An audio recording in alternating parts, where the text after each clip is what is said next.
seconds. I'm watching the screen. Yeah.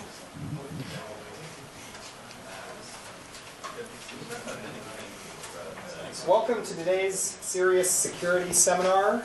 We have with us today Dr. Charles Pfleeger, who is probably known to many of you who have either used or read the Pfleeger and Pfleeger textbook. We actually have with us today both Charles and Sherry Pfleeger.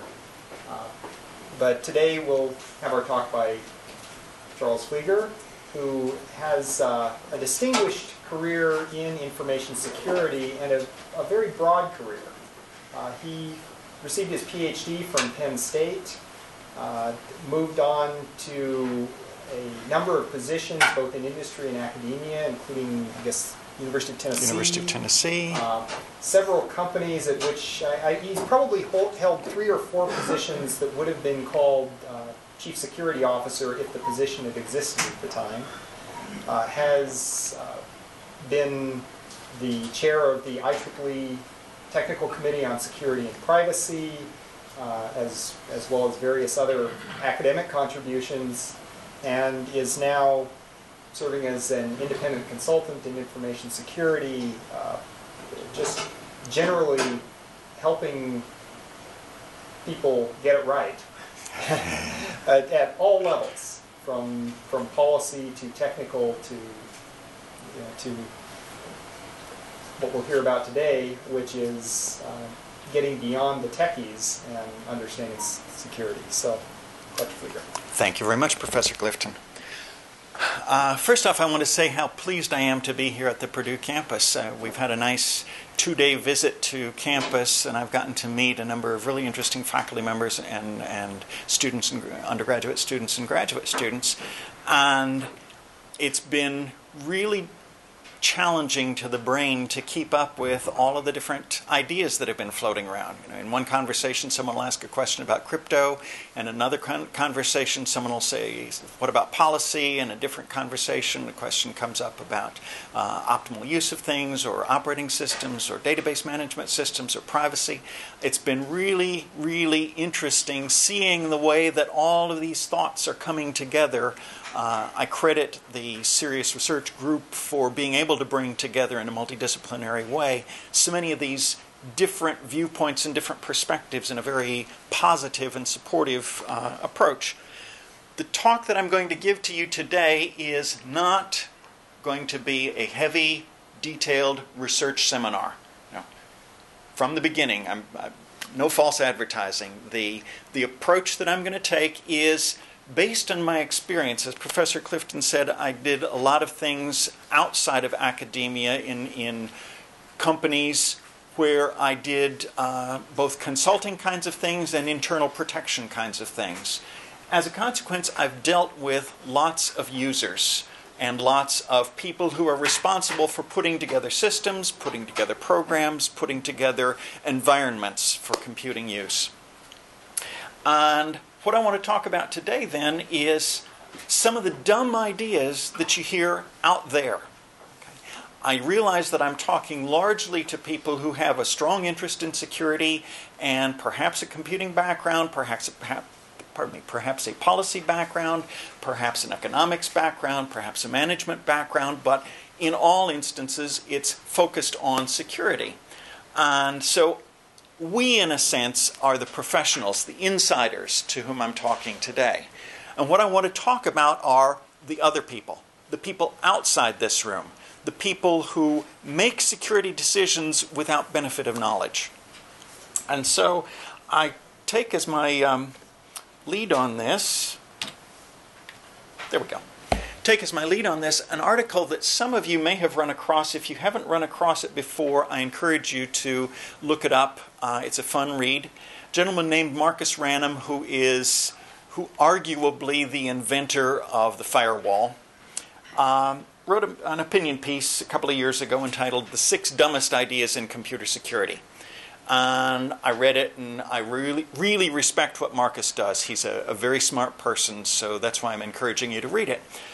And I looked at it and I said, that's an interesting list. Yeah, I can agree with many of the things on his list. But then I started thinking, there got to be some other dumb ideas in computer security. So I did what every good researcher does. I went to Google. And I said, tell me about dumb ideas in computer security. And I got 3,510,000 hits for dumb ideas in computer security. Obviously, a lot of this had to do with mirroring sites that were reflecting the same article that Marcus had written or comments on the article Marcus had written. And I clearly didn't go through anywhere close to all 3,510,000 of these. But some of them then were just keying off of dumb computer security or dumb computer or dumb security and combinations of those words. So my conclusion is either it's a really important topic because it's come up 3 million times to Google, or there are lots and lots of dumb ideas related to computer security. I'll leave you to figure out which of those is the appropriate interpretation. But let me come in then with my own list of dumb ideas and what I think are the reasons for these dumb ideas. First problem is computer security professionals all talk to each other. As I said, we've had a really good interchange over the last 2 days, talking to faculty, talking to students, and exchanging views on computer security. Okay. Good, enjoyable.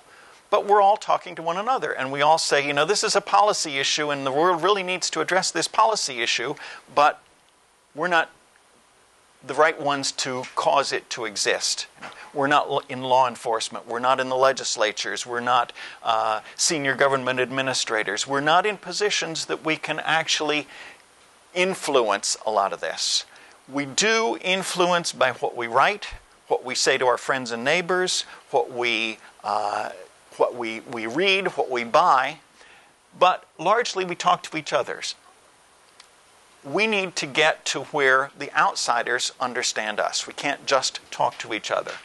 So it's not that the outsiders are dumb. These ideas may be characterized as dumb ideas, but it's not that they're dumb people. It's just that they're uninformed. They don't understand the problems and limitations in computer security.